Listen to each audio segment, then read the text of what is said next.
We can truly walk with a sense of purpose when our path is solid in the knowledge that Jesus Christ is the same yesterday, today, and forever.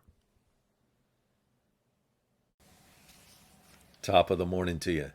So when we read Psalm 85 with the eyes of love and a determination to get to know God better, we see the psalmist using what he knows about God and his ways in the past to support his expectations for the future. Verse 1 through 4 details how God has dealt with his people in the past after they've turned back to him in repentance.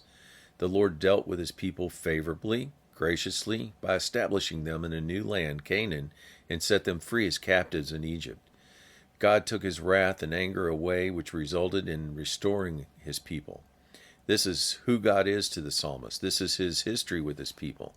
Now the question is, after their latest round of screw-ups by this people, what will he do now? Verse 5 through 7 asks God if he will do the same kind of loving and merciful things he did the last time they repented, or will he be angry forever? Will you prolong your anger? Will you spread out your anger to all future generations? Will you revive us so that we may celebrate with rejoicing? Then the psalmist commits to listening for God's reply, hoping in God's message of peace will inspire them to reject pride and instill humility along with a firm desire to fear the Lord or hate sin.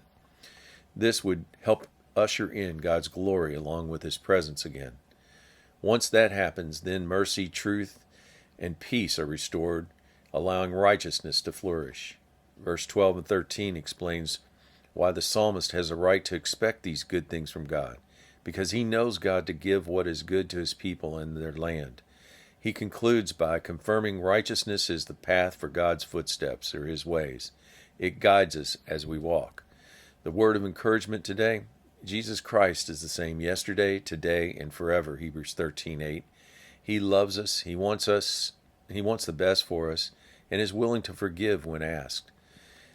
This must be at the base of our knowledge of who God is, then, now, and forever. It's the solid path on which we have to walk as we follow in his footsteps by faith.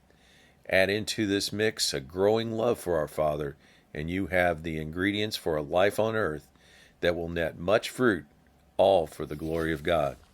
Have a great day.